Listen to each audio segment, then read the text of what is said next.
começamos mais um dia da série de entrevistas com os candidatos a vice-prefeito de São Paulo. Conosco no estúdio está o deputado Bruno Covas, do PSDB, que foi escolhido por João Dória para compor sua chapa à Prefeitura de São Paulo. Deputado, obrigada por aceitar nosso convite e seja bem-vindo. Obrigado, boa tarde, Renata, boa tarde, Thaís, boa tarde ao internauta também. Deputado, o PSDB, nessa eleição, tem 12 partidos em sua coligação. PTN, PTC, PHS e outros. É possível falar em união de ideias quando há uma coligação com partidos tão diferentes?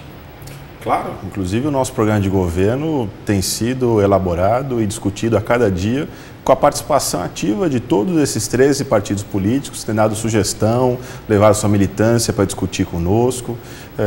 Tanto é verdade que é uma união em torno de um programa para a cidade de São Paulo que não houve negociação naquilo que é mais importante, que é a vice, que permaneceu para o PSDB. Então a gente tem feito sim uma aliança em torno de uma proposta para a cidade de São Paulo, representada pela candidatura do João Dória. Mas assim, o tamanho e a dimensão de alguns desses partidos suscitou muitos comentários de que essas alianças, na verdade, visavam o aumento do tempo de TV e também impedir que alguns desses partidos que já negociavam com outros candidatos formalizassem essa aliança. Não é complicado negar que seja uma estratégia para aumentar o tempo de televisão? Thaís, a legislação mudou esse ano, né? Apesar da gente ter, além do PSDB, outros 12 partidos, somente o tempo de 6 é que é considerado para o tempo de TV. Então, quer dizer, se fosse isso, a gente teria parado, entre aspas, né, no 6º partido. E não foi isso que aconteceu. Muito pelo contrário, nós fomos agregando força e capilaridade. Nós temos 498 candidatos e candidatas a vereador. Isso é muito importante, porque isso dá uma capilaridade muito grande para a campanha. Então você tem um ganho de uma militância e de gente que vai estar em todos os cantos da cidade a partir do dia 16, que é quando a legislação permite, falando do João Dória. Isso é muito importante. O senhor fala que a vice não foi negociada com nenhum desses partidos, mas vimos que partidos que aceitaram apoiar João Dória acabaram sendo contemplados com secretarias no governo do governador Geraldo Alckmin. O caso, por exemplo, de Ricardo Salles, que foi para o meio ambiente. Não é errado usar a administração estadual em troca de um apoio na campanha municipal? Não foi usado. Ricardo Salles foi secretário particular do governador. Nós temos partidos que estão apoiando outros candidatos a prefeito na cidade de São Paulo.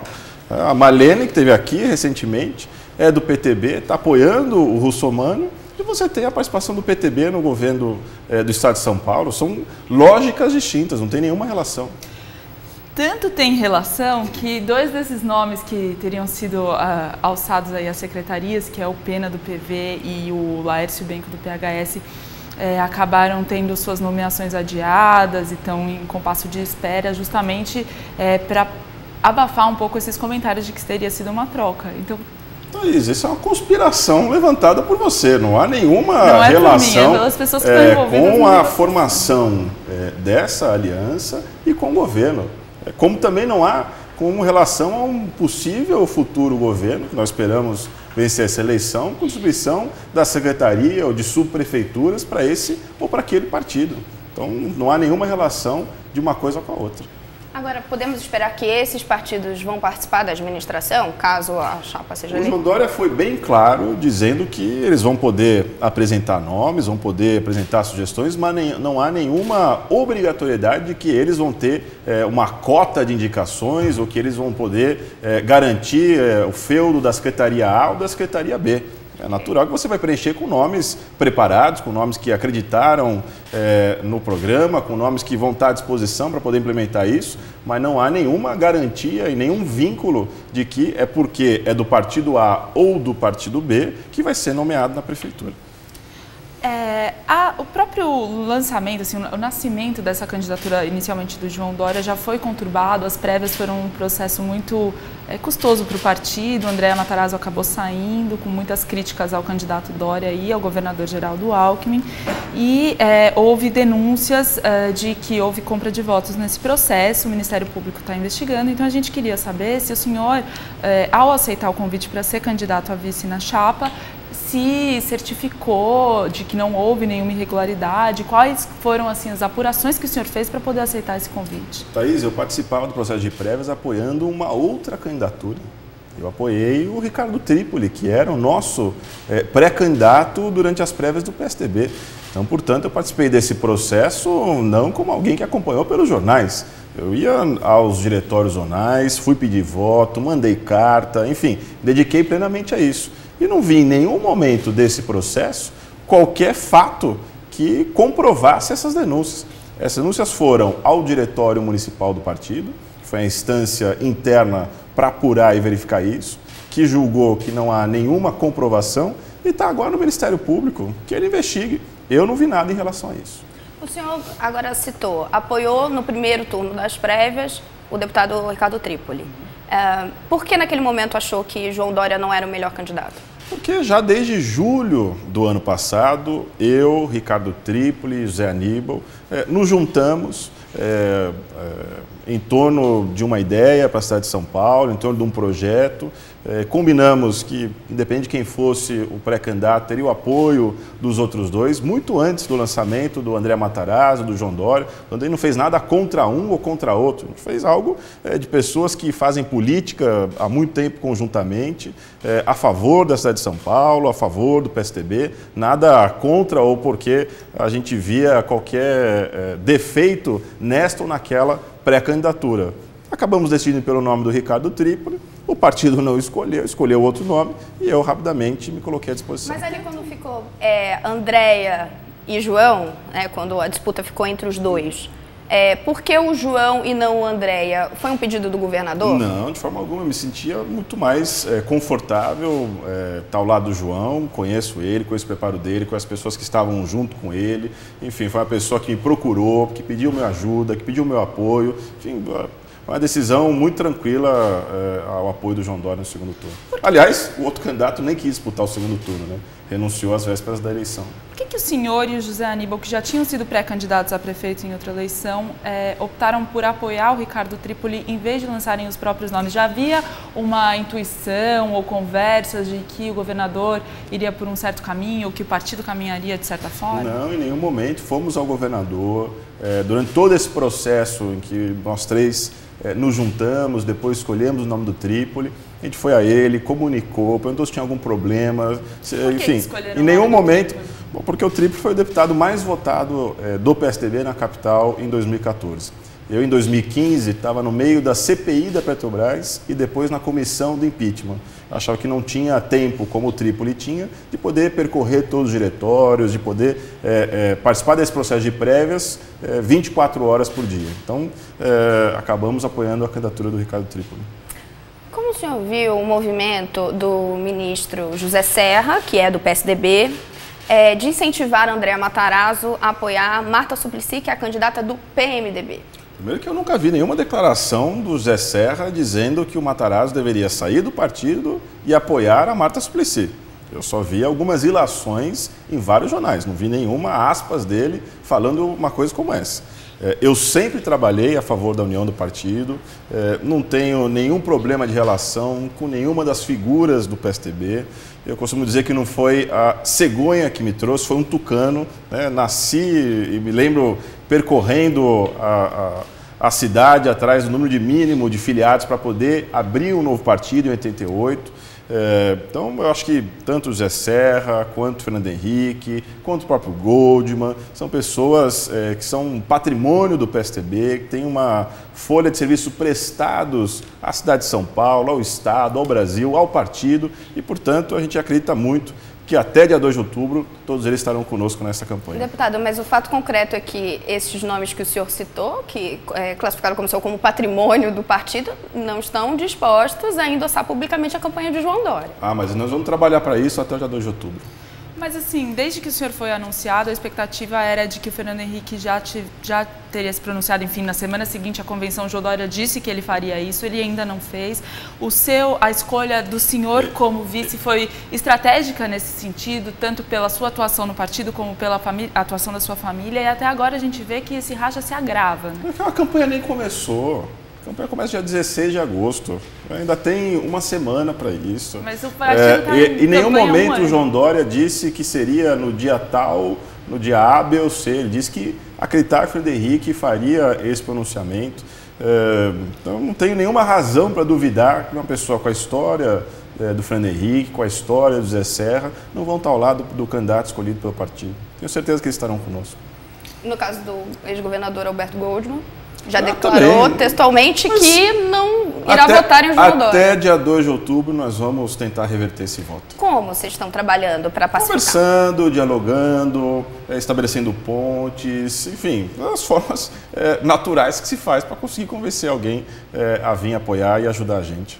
Falando um pouco dos rivais, como a decisão do Supremo de absolver Celso Russomano e, portanto, deixá-lo livre para disputar a Prefeitura de São Paulo, muda a corrida?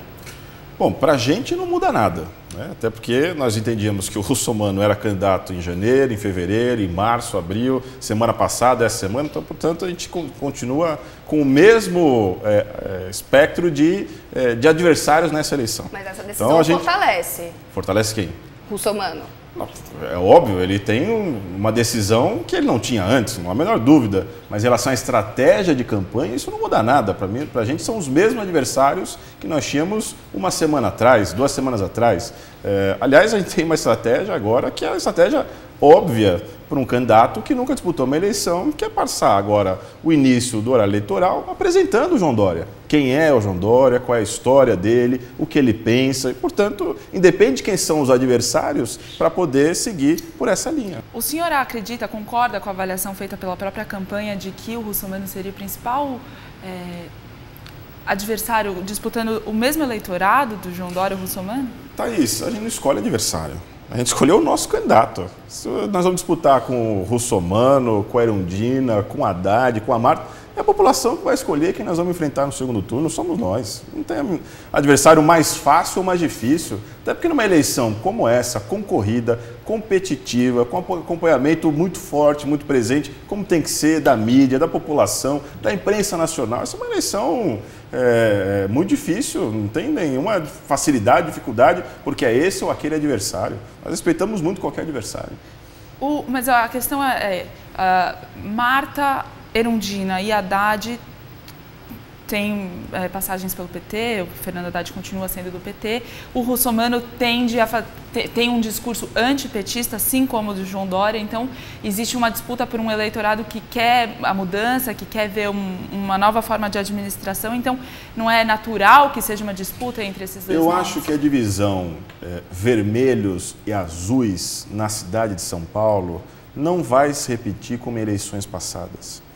O cenário nacional pode até contaminar um pouco em relação às pessoas gostarem menos e confiarem menos no PT. Só isso. A população quer saber quem é que vai resolver melhor o problema do posto de saúde, da escola, do buraco na rua, da poda de árvore, das questões relacionadas à gestão municipal. Ela não vai escolher por base em coloração partidária, ela vai saber qual é a história de cada um, quem é que está apoiando, enfim. Mas acho que essa divisão que a gente teve muito presente na cidade em últimas eleições não vai se manter agora, seja pelo cenário, seja por essas candidaturas que você mesmo mostrou, que não fica muito claro, olha, é o grupo A e o grupo B, é uma coisa muito fragmentada. Até agora o João Dória tem se colocado como candidato anti-PT. Não, vai se colocar porque ele pensa assim, é o jeito dele atuar e ele está mostrando à população como ele pensa, né? Não é porque é uma estratégia eleitoral. Então isso tende a diminuir, esse antagonismo. Você sabe muito bem que é muito mais a imprensa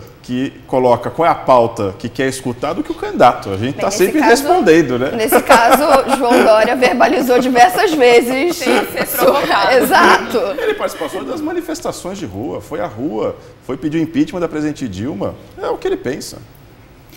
O fato dele criticar tão duramente o PT até agora e acusar o presidente Lula de envolvimento em escândalos de corrupção, inclusive isso foi parar na justiça, contrasta um pouco com os desdobramentos da Operação Lava Jato, que já envolveram figuras importantes do PSDB, como o presidente do partido, Aécio Neves, o ex-presidente já falecido Sérgio Guerra e agora também o ministro José Serra. Como é que dá para continuar fazendo esse tipo de antagonismo, dizendo que é um partido que está isento desses escândalos, atacando o outro, quando na verdade a gente vê que os indícios levam a crer que é um escândalo que toma de parte a parte? Primeiro, você já respondeu parte da pergunta. Uma coisa são indícios. A outra, nós estamos falando de um partido que tem pessoas condenadas pela justiça. Acho que agora a grande diferença é que a gente acredita que precisa ser apurado. Há indícios, que se apure e que sejam punidos eventuais responsáveis. Mas, por enquanto, não tem nada a esconder que nós estamos do lado do Aécio Neves, do José Serra, não temos nenhuma razão para poder esconder eles. São pessoas, até agora, inocentes, sobre as quais uma ou outra ilação é feita e estamos aguardando as provas. Deputado, só um comentário, nesse caso nós estamos falando de ilações, né? Estamos falando de notícias que vêm das investigações da Lava Jato. Notícias todas em off, né? Porque até agora não apareceu nenhuma delação, não apareceu nenhum extrato bancário, não apareceu nada. Apareceu uma planilha da Odebrecht citando todos esses nomes. Pois é, precisa ver se essa planilha foi efetivamente realizada, o que é essa planilha. Não há nenhuma concretude nisso, até porque não é nem ação.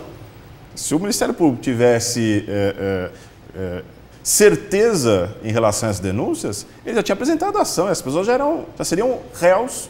Eles são, no momento, investigados, se são investigados efetivamente. Então, a gente já está tornando uma pessoa que possivelmente seja um investigado em alguém que foi condenado. Não tem nenhuma relação de uma coisa e outra. Sim, talvez esse comentário não possa ser feito quando o cabeça de chapa, João Dória, fala de Lula e Dilma. Também não estaria na mesma condição? Lula também não foi condenado, muito menos Dilma. Não foram condenados ainda. Ela certamente será condenada agora pelo Senado Federal, que está julgando ela pelo cometimento de crime de responsabilidade. O processo de impeachment não é só um processo de afastamento da presidente, é um processo de julgamento se ela cometeu ou não um crime. Ela já foi agora, já se tornou ré e agora vai responder no Senado Federal. E mesmo, tanto a presidente Dilma quanto o presidente Lula, eles se beneficiaram de um esquema demonstrado na Ação Penal 470, no Mensalão e agora por toda essa operação daqueles que já foram condenados. Então não dá para saber, achar que os dois estão completamente distantes de tudo aquilo que a gente tem visto nos jornais nos últimos meses. Mas o Ministério Público vê indícios de que o candidato João Dória teria até recebido doação de empresa num evento que ele realizou, que foi realizado em homenagem a ele em junho, e a campanha ainda nem começou oficialmente. Então, esse discurso, primeiro queria saber a sua posição sobre essa acusação do Ministério Público, que ainda não foi formalizada, e também se esse discurso não seria arriscado nesse momento que o país tem tanta fragilidade em relação à legislação eleitoral. Thaís, eu não queria entrar em muito juridiquês, mas vou fazer. O Ministério Público, ele não atua em dúbio pro réu, ele não atua na dúvida a favor do réu, ele atua em dúbio pro societá. Quer dizer, qualquer indício, qualquer denúncia, ele abre uma investigação. Não tem nenhuma ação.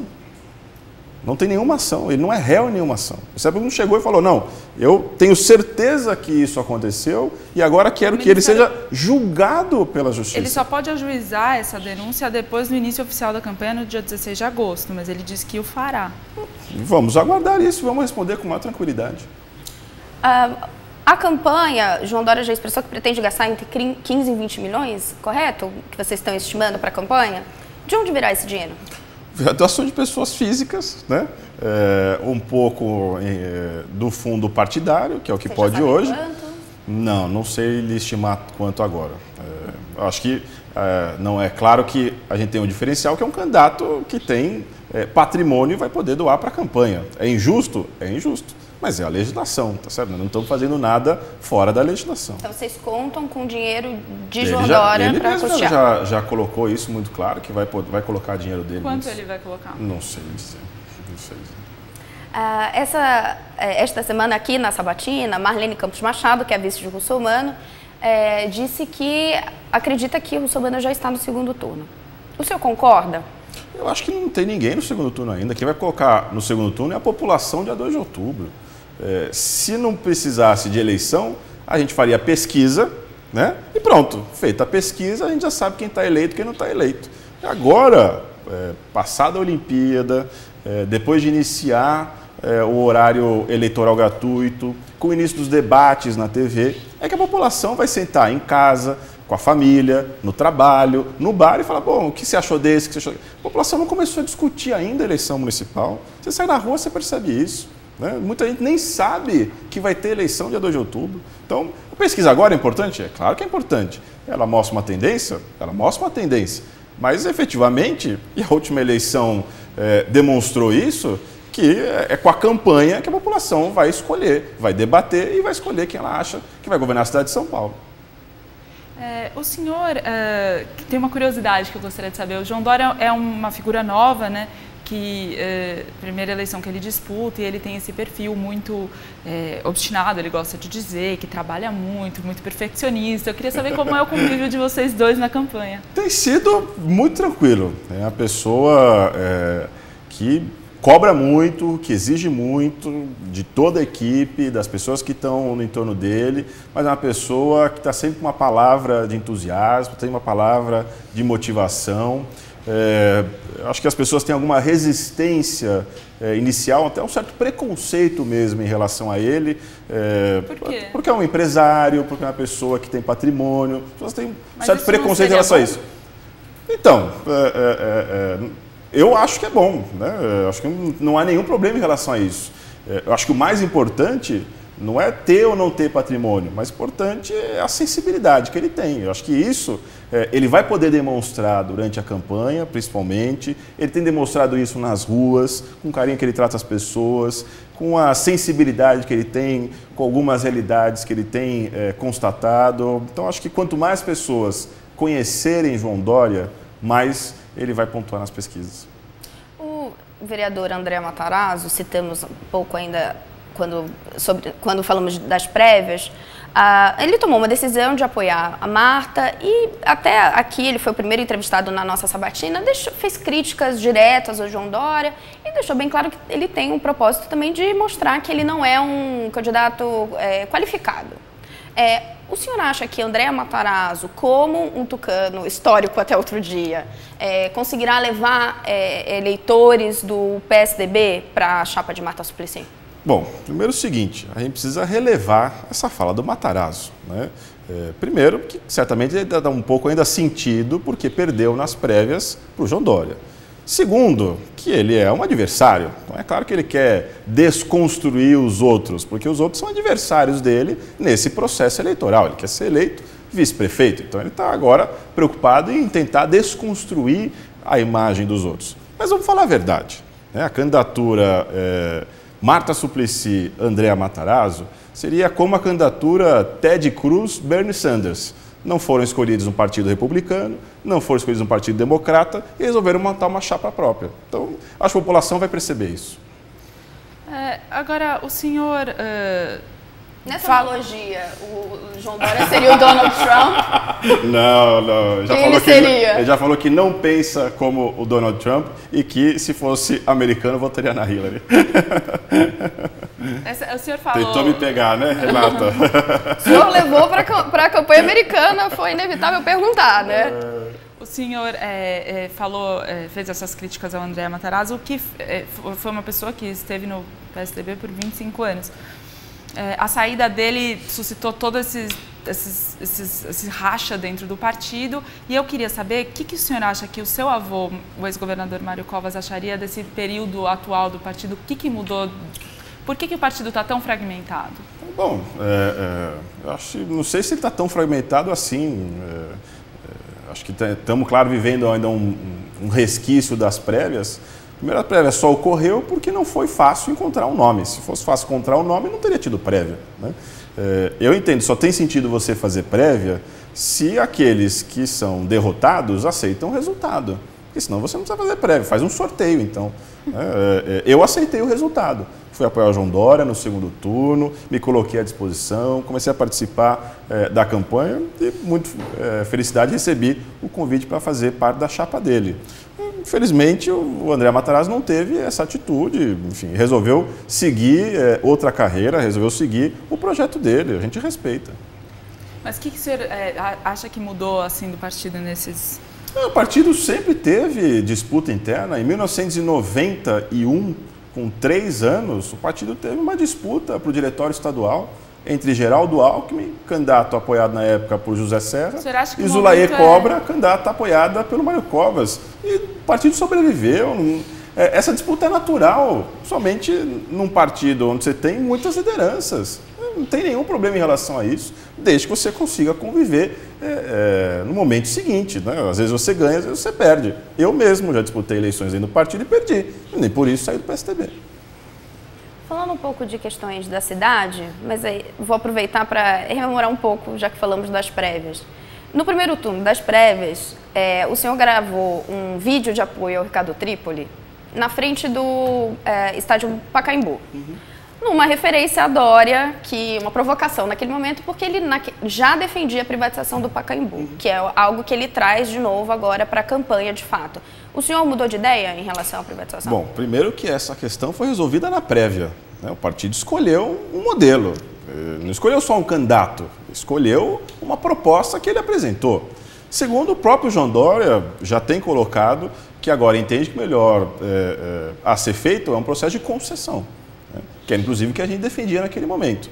Você não passa a propriedade para a iniciativa privada, continua sendo propriedade pública, mas você tem um parceiro privado que possa fazer uma boa gestão, que possa explorar a imagem do Pacaembu, que possa fazer uma boa manutenção, que possa ofertar um melhor serviço para aquele que vai assistir um jogo no Pacaembu. Então, acho que é uma boa ideia para se fazer com o Pacaembu, sim.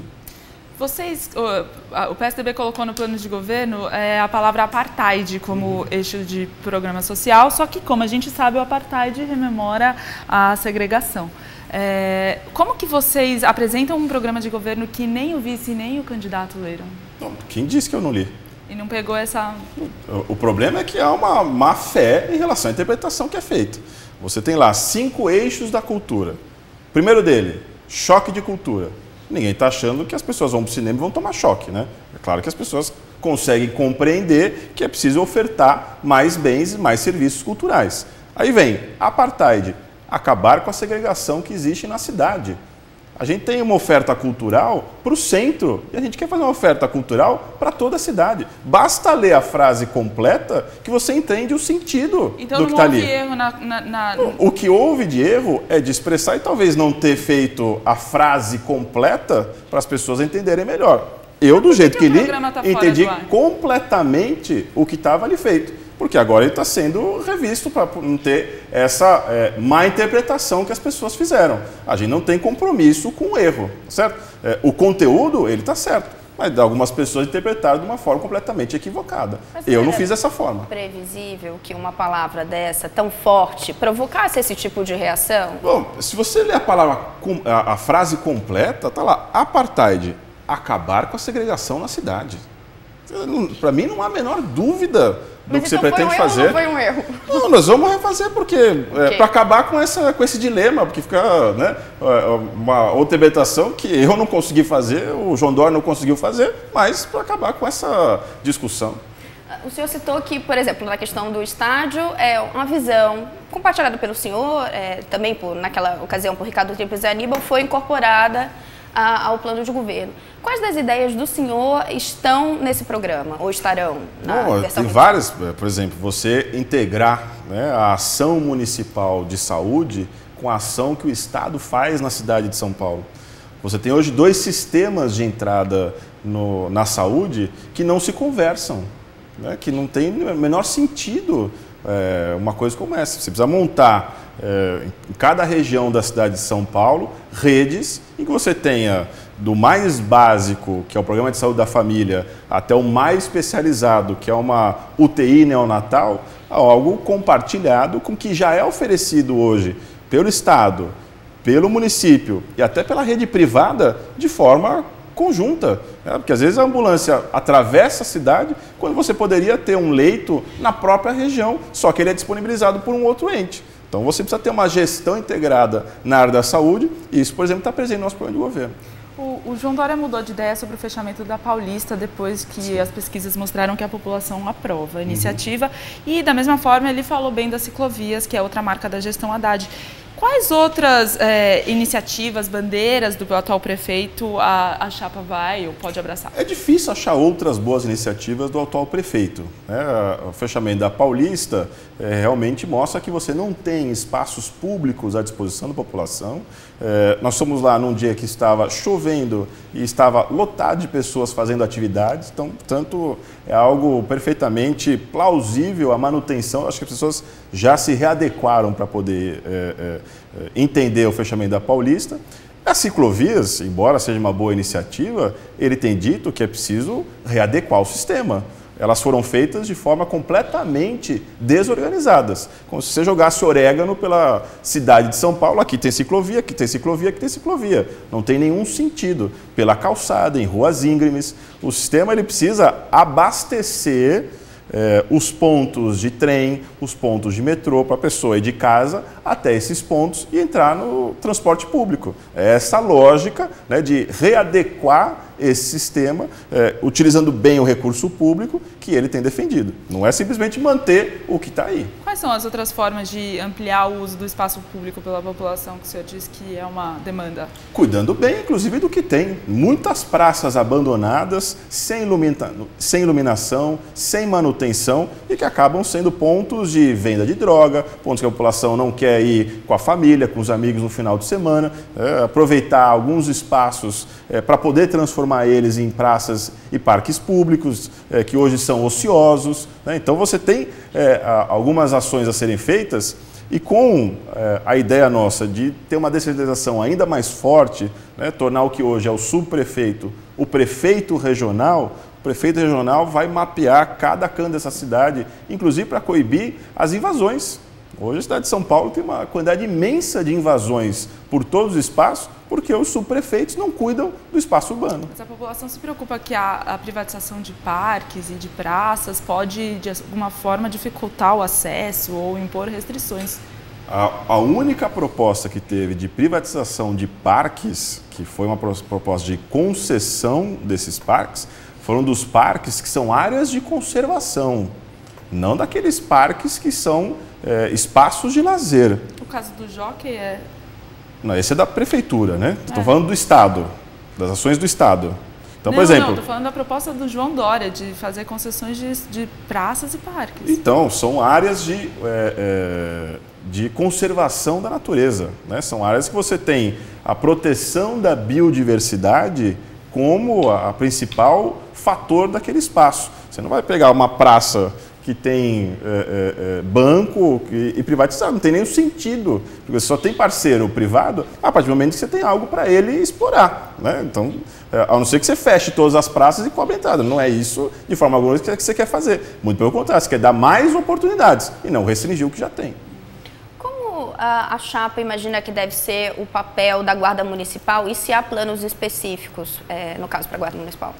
A Guarda Municipal, em atuação com a Polícia Militar e a Polícia Civil, né, integração maior do que tem hoje, um possível aumento do efetivo, porque hoje o que você tem de efetivo é muito abaixo daquilo que é a previsão legal do que deveria ser o efetivo da Guarda Civil Metropolitana, uma integração maior, por exemplo, com os diretores de escola, para você poder atuar dentro das escolas. Já tem lei municipal que permite essa integração maior entre a Guarda Civil Metropolitana e as escolas municipais, e isso não é feito, e integrar a rede de monitoramento da Prefeitura com a do Estado.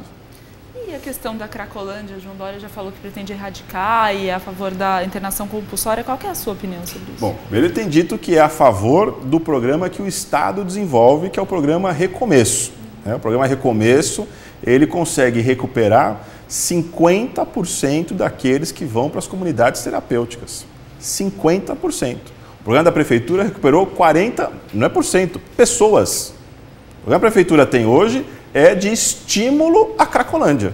Está, inclusive, trazendo pessoas aqui para a cidade de São Paulo, porque já se espalhou pelo Brasil todo que na cidade de São Paulo a prefeitura paga para você consumir crack.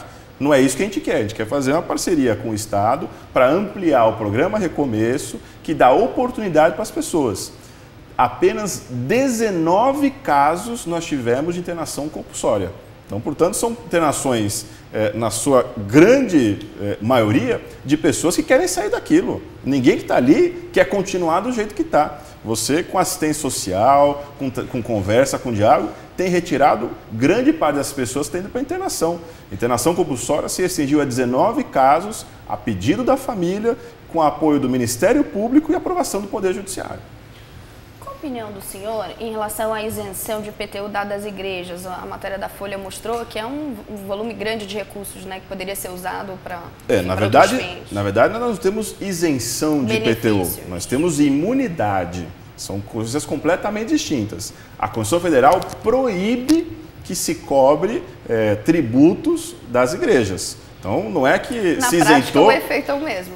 Não é o mesmo, porque a prefeitura ela não pode simplesmente tributar. Isso está fora de questão. A Constituição elenca quais são os casos em que você pode criar tributo, né? Pode criar imposto. Então, e não está lá excluído a possibilidade de se cobrar imposto dos templos religiosos. Por quê? Porque na Constituição de 88 estabeleceu o seguinte: o Estado é laico, não vai aportar recurso nas igrejas, mas as igrejas ficam isentas de IPTU. Foi um pacto que se fez com a sociedade em 88. Então vou aproveitar a opinião do senhor como deputado federal. Qual a opinião do senhor em relação a a manutenção disso.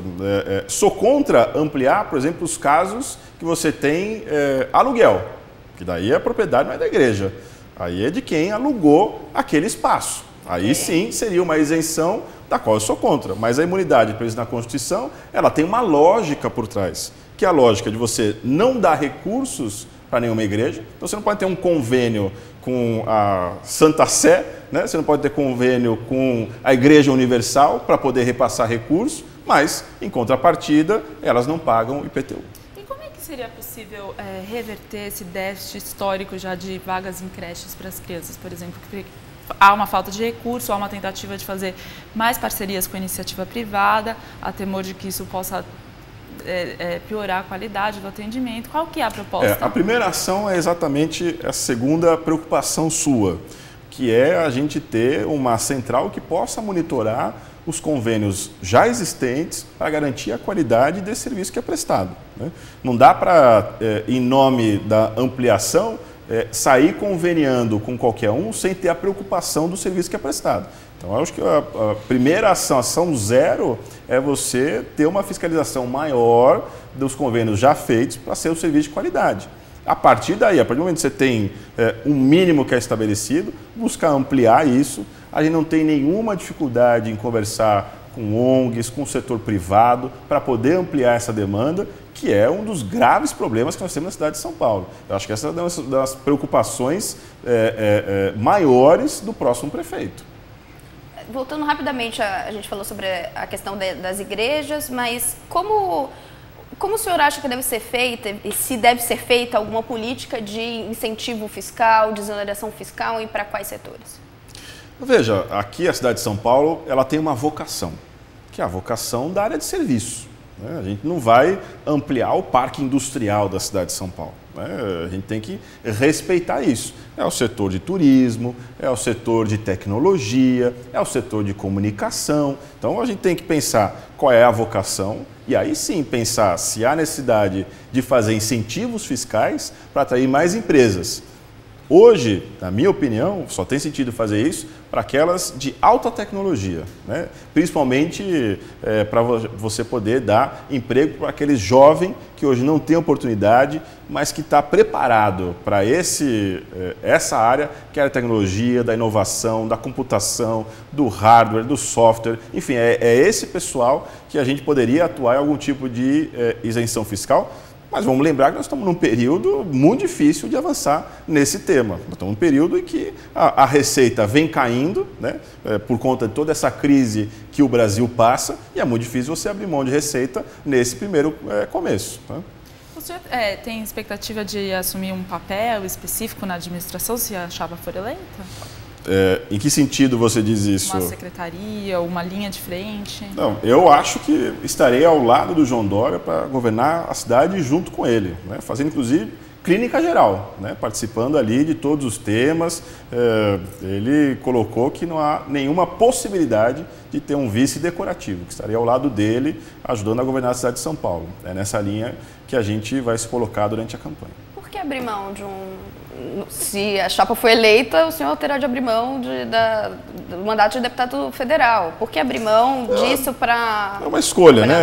A gente tem que escolher. Acho que é um desafio grande poder governar a cidade de São Paulo ao lado dele. Estou muito animado com essa possibilidade. Conversei muito com os meus apoiadores, com as pessoas que me ajudaram a me eleger deputado federal. E todas as pessoas foram...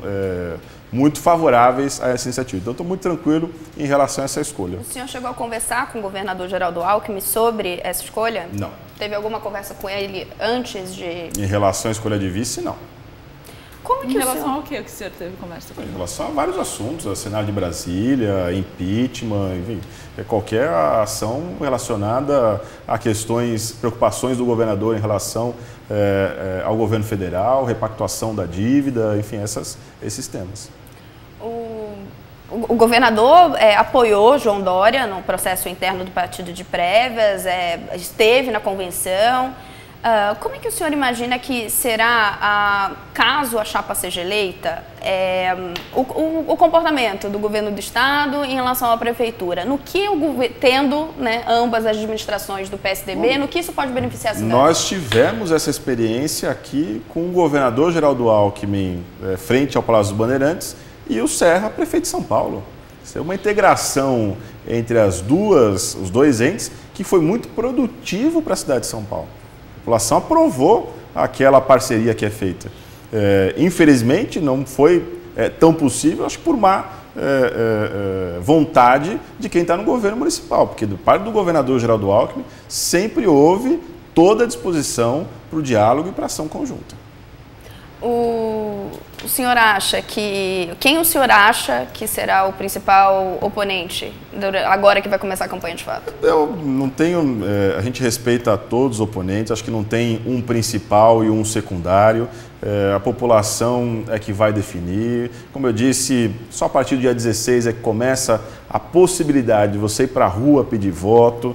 A partir do dia 26 é o horário eleitoral. A gente tem aí passando por Olimpíada, Paralimpíada. Então, eu acho que o cenário ainda tem possibilidade de mudar completamente do que está aí. Mas largamos agora com um candidato, pelo menos, que é o deputado Celso Russomano, bem à frente dos demais. Sim, e muito natural. À frente do João Dória. Renata, há 4 anos, o atual prefeito tinha 3% nas pesquisas e virou prefeito da cidade de São Paulo. O Russomano estava em primeiro e não foi para o segundo turno. Por quê? Porque a população vai passar esse período de campanha analisando cada um e lá no final que vai decidir. Então não tem nenhum problema enfrentar a campanha. É o julgamento popular que vai decidir quem é o prefeito de São Paulo e quem será o nosso adversário no segundo turno. Não sou eu. O senhor acha que no momento o principal adversário do PSDB é o próprio PSDB? Não, acho que não. Não está dando muito trabalho ter que cuidar disso? Não, isso é natural, não tem... não vi nenhum problema.